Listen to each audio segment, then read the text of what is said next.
আজকের যে বিষয়টা হলো যে আমাদের বাংলাকে বঞ্চনা করছে কেন্দ্রীয় সরকার বারংবার। 100 দিনের প্রকল্পের টাকা পশ্চিমবঙ্গে পায়নি। প্রধানমন্ত্রী আবাস যোজনার টাকা 3 বছর পায়নি। আচ্ছা, 2021 সালে বিজেপি যখন থেকে পশ্চিমবঙ্গে হেরে গেল তখন থেকে বাংলাকে বঞ্চনা করছেন। আমি আমি অমিত শাহজি এবং নরেন্দ্র মোদীজি এবং জেপি নাড্ডার কাছে জানতে চাই, আপনারা কেন বাংলাকে বঞ্চনা করছেন? আপনি আপনারা কেন বাংলা বঞ্চনা করছেন? আর আমাদের এখানকার একটা বিরোধী দলনেতা আছে, তিনি কথায় কথায় বলে যে আমি দিল্লি গিয়ে দরবার করব, 100 দিনের কাজের টাকা বন্ধ করব, প্রধানমন্ত্রী আবাস যোজনার টাকা বন্ধ করব। কেন? এটা কি, এটা এই টাকাটা কি বিরোধী দলনের শুভেন্দু অধিকারী বাপের টাকা? এটা জনগণের টাকা, জনগণের প্রাপ্য টাকা। জনগণের প্রাপ্য টাকাটা দিতে হবে, জনগণের ন্যায্য অধিকার।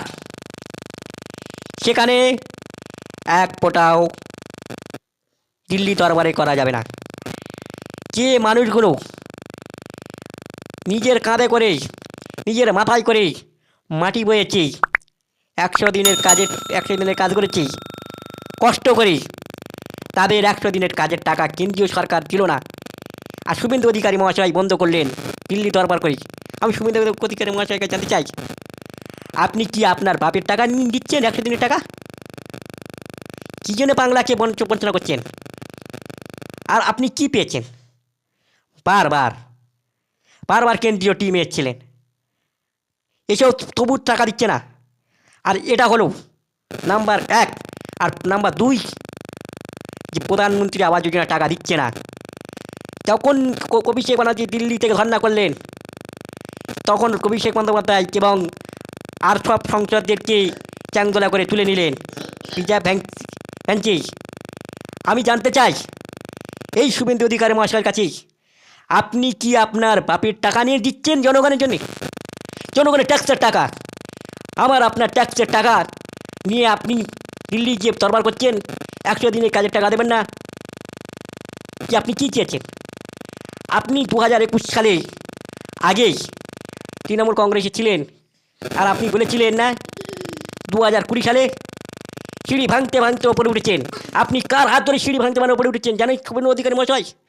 আপনি মমতা বন্দ্যোপাধ্যায়ের হাত ধরে আপনি ওপরে উঠেছেন, আর সেই মমতা বন্দ্যোপাধ্যায়কে আপনি ছোটো করছেন আর বাংলাকে বঞ্চনা করছেন। আপনি কী চেয়েছেন? আপনার কাছে আমি জানতে চাই, আপনি যে মায়ের আঁচলে বড় হয়েছেন, সেই মাকে তুমি অপমান করছেন। মমতা বন্দ্যোপাধ্যায় নিজে অভিষেক শুভেন্দু অধিকারী মহাশয়কে স্নেহ করতেন, ভালোবাসতেন।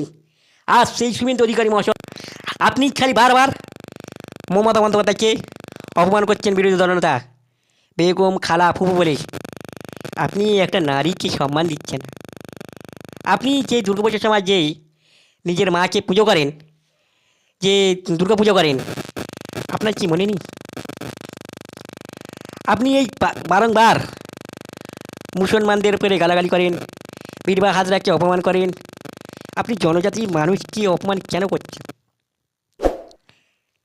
আমি জানতে চাই, সাধারণ মানুষ এই বিষয়ে মতামত আপনারা কমেন্ট বক্সে দিন, আর আপনারা চ্যানেলটাকে সাবস্ক্রাইব করুন। এই রকম বিরোধী দলনেতা আমাদের পশ্চিমবঙ্গে থাকার থেকেই না থাকাই ভালো। কেন বলেন? যে বিরোধী দলনেতা জনগণের ভোটে জিতে আর জনগণকে বুকে লাথি মারে, সেই রকম মানুষকে বিরোধী দলনেতা করাটাই আমাদের বড় মহাপাপ। আর এরকম বড় বিরোধী দলনেতা আমাদের পশ্চিমবঙ্গে থাকায় মহাপাপ। সাধারণ মানুষের কল্যাণ হয় না, সাধারণ মানুষের ক্ষতি করে।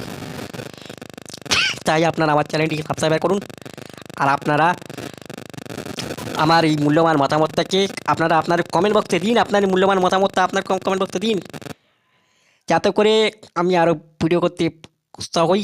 তোমার লাইক শেয়ার করতে, কমেন্ট করতে ভুলবেন না। নমস্কার, নমস্কার, ধন্যবাদ।